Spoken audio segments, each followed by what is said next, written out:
நான் சுந்தரவள்ளி. தமிழ்நாட்டில் நீதிமன்றத்தில் அட்டி மேல அட்டி அட்டி மேல அட்டி அட்டி மேல அட்டின்னு மரண அட்டி வாங்கிட்டு இருக்காரு நம்ம அண்ணன். நீதிமன்றம் அத்திரடி காட்டி இருக்கிறது, கெத்து காட்டி இருக்கிறாரு செந்தில் பாலாஜி. என்ன நடக்குது தோழர்களே? நீங்க ஒரு மனுஷன் தவறு பண்ணிட்டாருன்னு வச்சுக்கோங்களேன், உங்க கையில ஆதாரம் இருக்குன்னா கட்டாயம் சட்டப்படி நீங்கள் அவர் மீது சட்ட நடவடிக்கை எடுக்கலாம், தாராளமா எடுக்கலாம். ஆனால் பொய்கேச புனைஞ்சிட்டு பொய்கேச போட்டுட்டு அதுக்கு ஆதாரங்களை ஒன்னொன்னா உருவாக்கி கொண்டு வந்துட்டு அதுல அசிங்கப்படுறது இருக்கு பாருங்க. தாவேக்கா தான் நம்பர் 1 கட்சி. நாம நினைச்சிட்டு இருக்கோம் கொண்டைய மறைக்க மறந்துட்டு பாஜக தான் அடி வாங்கும்னு. ஆனா தாவேக்கா அவங்களாம் தாண்டி அடி வாங்குறாங்க. இந்த வழக்கு என்ன அப்படின்னா, 35 கோடி கொடுத்து எம்எல்ஏவை விலை பேசிய யாரு? செந்தில் பாலாஜியினுடைய தம்பி அசோக் குமார். செந்தில் பாலாஜியும் சொல்லிதான் அவர் அதை செஞ்சிருக்காரு. 35 கோடி விலை பேசினாங்க அப்படின்னு. ஒரு எம்எல்ஏக்கு 35 கோடி எதுக்கு விலை பேசினாங்களாம்? அவைத்தலைவர் இருக்கார்ல, சபாநாயகர், அவைத்தலைவரை தகுதி நீக்கம் செய்யறதுக்காக 35 கோடி ஒருத்தர் கொடுத்தாராம். இந்த அவைத்தலைவரை தகுதி நீக்கம் செஞ்ச செய்யாட்டின எதுக்கு 35 கோடி? முதல்ல ஒவ்வொரு தொகுதியில் இருக்கிற எம்எல்ஏ பேரை விஜய்க்கு தெரியுமா? தாவேக கும்பலுக்கு தெரியுமா? இதுல இவங்க தேடி போய் 35 கோடி, இதெல்லாம் ஓவரால. அதுவும் அவைத்தலைவரை அவர் மேல நம்பிக்கையில்லா தீர்மானம் கொண்டு வந்து ஓட்டு போடுறதுக்கு.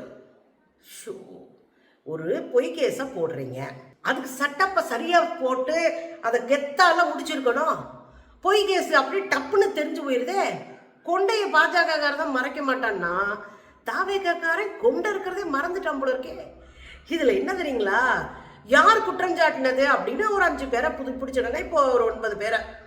அந்த அக்யூஸ்ட் இருக்காருல்ல, முதல் குற்றவாளி, அவர் யார் அப்படின்னா திருநாவுக்கரசுன்னு ஒருத்தர்.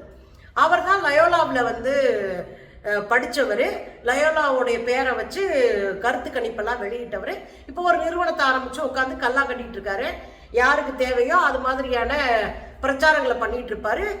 தேர்தலுக்கு முந்தைய கருத்து கணிப்பெல்லாம் வெளியிடுவார். அவர் வெளியிட்டு ரொம்ப கொண்டாடின 2 பேர் யாருன்னா, ஒன்று விஜய் தான் ஜெயிப்பாரு, விஜய் தான் இது பண்ணுவாரு அப்படின்னு விஜய்க்கு பயங்கரமா சொம்படிச்சு. இங்க இந்தியாவில் இருக்கிற எல்லா பத்திரிகைகளும் திமுக தான் ஜெயிக்கும், விஜய் 10 தொகுதி தான் ஜெயிப்பாருன்னு சொன்ன போது இவர் தான் ஜெயிப்பாருன்னு கங்கணம் கட்டினது. ஏன்னா தெரியும்ல என்ன உள்ள நடக்குது, உள்ளடி வேலை அந்த பையனுக்கு தெரிஞ்சிருக்கு போல இருக்கு. அதை வச்சு ஒரு கருத்து கணிப்பை வெளியிட்டாப்ல. அப்பதானே வசதியா இருக்கும் பாஜக உதவி செய்யறதுக்கு. இதோட பாஜகவில் இருக்கிற அண்ணாமலை பல லட்சம் வாக்குகள் வித்தியாசத்துல நாடாளுமன்ற தேர்தலில் 2024 வெற்றி அடைவார்னு சொன்னது இந்த பையன்தான். இந்த பையனை திமுக கூட்டிட்டு போய் தாவேகா கூட பேச வைப்பாங்களாம். இங்க ஒரு கதை கட்டும் போது பொருத்தமா கட்ட வேண்டாமா? இப்படியா கன்றாவியா சிக்கிப்பீங்க? அந்த பையன் ஆதரிக்கிறதே தாவேக்காவை, அந்த பையன் ஆதரிச்சு வெளிப்படையா பேசுறதே அண்ணாமலை போன்ற பாஜகவினரை. அவர்கிட்ட போய் நின்று சம்மந்தம் இல்லாம ஒரு எம்எல்ஏக்கு, ஊர் பேர் தெரியாத எம்எல்ஏக்கு அவன் 35 கோடி கொடுப்பானுங்களாம். அதுவும் சபாநாயகர் மேல நம்பிக்கையில்லா தீர்மானத்துல ஓட்டு போடுறதுக்கு. சொல்றதுக்கு ஒண்ணும் இல்லைங்க. அண்ணன் விஜய்க்கு ஒரு நப்பாசை. இந்த வாரம் அவரு கரூர் போறாரு. கரூர் எதுக்கு போறாரு? செத்தவங்களுக்கு ஆறுதல் சொல்றதுக்கு இல்ல, அதுனா அப்பயே போயிருப்பார்ல. செத்தவங்களுக்கு உதவி பண்றதுக்கு இல்ல. அப்படி உதவி பண்ணணும்னு நினைச்சிருந்தா அன்னைக்கே ராத்திரி அங்க தங்கியிருப்பார்ல, திருச்சியில தங்கிட்டு அங்க இருந்து மக்களை பாதுகாத்திருப்பார்ல. அதெல்லாம் நோக்கம் இல்லை. இப்ப இடைத்தேர்தல் வரப்போகுது கரூர்ல இடைத்தேர்தல் வரப்போகுது, ஓட்டு பொறுக்கணும். அதுக்குதான் அண்ணன் என்ன பண்றாரு, அங்க போய் நான் உங்களுக்கெல்லாம் வீட்டுக்கு ஆளுக்கு ஒரு வேலை தர்றேன். நிறைய பேர் எதிர்க்கிறது நியாயமும் கூட. நீங்க கேஸ திசை திருப்புறீங்க. குற்றம் சாட்டப்பட்ட நீங்க சாட்சிகளை கலைக்கிறதுக்கான ஒரு வழி அப்படின்னு எல்லாரும் எதுக்குறாங்க, நம்மளும் எதுக்குறோம்னு வச்சுக்கோங்களே. வேலையெல்லாம் அப்புறம் கொடுத்துக்கலாம், முதல்ல இந்த கேஸ் முடியட்டும், அதுக்கப்புறம் வேலை கொடுக்கறத பத்தி யோசிப்போம். அதுதான் கரெக்டா இருக்கும். இன்ன வரைக்கும் 45 லட்சம் வரைக்கும் உங்களுக்கு எல்லா கட்சியும் சேர்ந்து கொடுத்தாச்சு, அதோட நிறுத்துங்க. ஏன்னா இது கேஸ திசை திருப்பதுக்கான ஒரு அயோக்கியத்தனமான நடவடிக்கை. இதெல்லாம் இருக்கட்டுங்க. இப்ப நம்ம பேச வர்றது, அண்ணன் அங்க போகும்போது இந்த செந்தில் பாலாஜி அங்க இருக்கக்கூடாதாம். அண்ணன் போகும்போது செந்தில் பாலாஜி உள்ள இருக்கணுமா. கடந்த 10 நாட்களாக தொடர்ந்து இது பேசு பொருளாச்சு. அண்ணன் கரூருக்கு வரும்போது செந்தில் பாலாஜி ஜெயிலுக்குள்ள இருக்கணும். அதுக்காக புனையப்பட்ட வழக்கு தான் இந்த வழக்கே. அதுவும் புனஞ்சு போன நல்லா புனஞ்சாங்க. ஒரு இத்து போன வழக்கை கொண்டு வந்து செந்தில் பாலாஜியை கைது பண்ணுன்றாங்க. செந்தில் பாலாஜியும் உங்க தம்பியும் முன்ஜாமீன் கேட்டு வழக்கு போட்டிருந்தாங்க. அது இன்னைக்கு விவாதத்துக்கு வந்திருக்கு, இன்னைக்கு விசாரணை வந்திருக்கு. முன்ஜாமீன்ல எப்படியாவது அரெஸ்ட் பண்ணிடணும், அவர் சாட்சியங்களை கலைச்சிருவாரு, அவர் வந்து தமிழ்நாட்டிலே மோசமான அக்யூஸ்ன்ற மாதிரி பில்டப் பண்ணாங்க. அதுலயும் ஹவாலா பணம் சிக்கியிருக்கான். ஹவாலா பணம் இதுல உள்ள வந்துருச்சான். ஹவாலா பணம் உங்களுக்கு தெரியும், கணக்குல வராத கடத்தப்பட்ட கள்ளப்பணம் தான் ஹவாலா பணம். அது வந்து இந்த வழக்குல வந்திருக்கோம், ஹவாலா பணம் வந்திருக்கான். அதுக்கப்புறம் பெங்களூர் வரை இவங்க என்னென்னமோ வேலை செஞ்சு இந்த ஆட்சியை கவுக்கிறதுக்காக பெங்களூர் வரை போய் கூட்டம் போட்டிருக்காங்களாம். சரி, கிண்டியில இருக்கிற ஈசிஆர்ல இருக்கிற 5 ஸ்டார் ஹோட்டல்ஸ்ல இந்த முதல் குற்றவாளி இருக்காருல்ல திருநாவுக்கரசு, அவரோட 40 முறைக்கும் மேல சந்திச்சதாக சிசிடிவி ஃபுட்டேஜ் இருக்கான். 40 முறைக்கு மேல 2 பேரும் ஒன்னா சந்திச்சதா சிசிடிவி ஃபுட்டேஜ் இல்ல. ஆனா அவங்க சந்திச்சதா இருக்கு அப்படின்னு ஒரு அலப்பறையை பண்ணி விட்டுருக்கு காவல்துறை. இன்னொரு அவங்க சொன்ன முக்கியமான விஷயம் என்ன அப்படின்னா, ஈரோட்டுல அசோக்குடைய செல்போனும் இவர் அசோக்னா செந்தில் பாலாஜி தம்பி, இவரு திருநாவுக்கரசுடைய செல்போனும் இருந்ததும் சிக்னல் வழியா கண்டுபிடிச்சாங்களாம். ஈரோட்டில் இருந்துச்சான். ஈரோட்டில் 2 பேரும் ஒரே இடத்துல உட்காந்துருக்கும் போது இருந்துச்சா? ஏங்க ஈரோட்டுக்கு யாரும் போகக்கூடாதா? திருநாவுக்கரசு இருந்தா செந்தில் பாலாஜியோ அசோக் குமாரோ இதெல்லாம் ஒரு சாட்சின்னு கொண்டாடுறான். ஃபிட் பண்ணணும்னு முடிவு பண்ணிட்டான். ஒரு எவிடன்ஸு இல்லை, சிக்கிருவோன்னு பயம். அண்ணன் போயிட்டு வர்ற வரைக்கும் இந்த கேஸை இழுத்து விட்டுருவோன்னு ஒரு எண்ணம். அதனால அது உப்புச்சப்பில்லாத காரண காரியத்தெல்லாம் சொல்லியிருக்கிறாங்க. அதுக்கப்புறம் இவங்க போன கேஸை முடிச்சிருவாங்க, சாட்சியெல்லாம் கலைச்சிருவாங்க. ஏப்பா அது உங்கள் சாட்சிப்பா, உங்களை நம்பி பல கோடி ரூபாய் கொடுப்பீங்கன்னு நம்பி பேரம் பேசி ஜெயிலுக்கு போக தயாராக இருக்கிற பீஸு தான் அந்த திருநாவுக்கரசு. இதில் கூடுதலாக ஒரு பிரச்சனை என்னன்னா, இந்த வழக்கு தொடுத்தவர் யார் தெரியுங்களா? ஊத்தங்கரை எம்எல்ஏ இளையராஜா. ஊத்தங்கரை எம்எல்ஏ இளையராஜா. ஆனா உண்மையிலேயே ஊத்தங்கரை எம்எல்ஏவா விஜய் அவர்கள் மேடையில் அறிவிச்சது யார? குமரவேல், இளைஞரணி இணை அமைப்பாளர் குமரவேல்.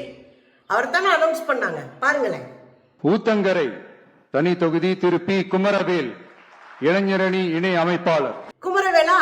அப்புறம் எப்படிங்க ஊத்தங்கரை எம்எல்ஏ இளையராஜாவா மாறினாரு?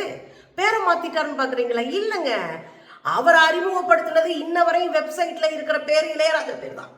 ஆனா குறுக்கு வழியில மேலிடத்தை கவனிச்சு அந்த இடத்துல பிஃபார்மை புடுங்கி தான் பேரை ஃபில் பண்ணிக்கிட்டு அதிமுகவில் போய் அச்சு பிச்சுன்னு ஒட்டிக்கிட்ட பீஸு தான் இந்த வழக்கை தொடுத்திருக்கிற இளையராஜா.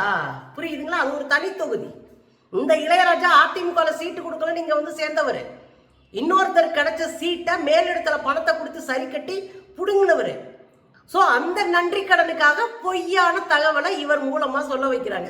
புரியுதுங்களா? இப்போ எங்க கேஸ் வந்து நிற்குதுன்னு. சரிங்க, நீதிமன்றத்திலையும் ஒரு ஸ்ட்ராங்கான எவிடன்ஸை, ஸ்ட்ராங்கான ஒன்னையும் சொல்ல முடியல. செந்தில் பாலாஜி அவர்களுக்கு என்ஆர் இளங்கோவன் வாதாடுறாரு. அவர் நல்லா வழக்கறிஞர், உங்களுக்கு தெரியும், நீங்க பார்த்துருப்பீங்க. என்ஆர் இளங்கோவன் வாதாடுறாரு. அவர் நல்லா நறுக்குன்னு கேட்கிறாரு, முதல்ல உங்ககிட்ட என்ன சாட்சி இருக்கு, என்ன ஆதாரங்கள் இருக்கு? ஒண்ணு, அந்த ஆதாரங்கள் நீங்க காட்டுறீங்களா வாட்ஸ்அப்ல வந்த குறுஞ்செய்தி, அது இல்ல ஆதாரம். வீடியோ, ஆடியோ, இது போன்ற ஆதாரங்கள் இருக்கா? சரிங்க, ஈரோட்ல 2 பேர் போகவே மாட்டாங்களா? ஈரோட்ல 2 பேர் சிக்னல் கிடைக்கிறது ஒரு ஆதாரமா? இது உங்களுக்கே ஒரு மாதிரியா இல்லையா அப்படின்னு நாக்கப்படுங்க கேட்டிருக்காரு.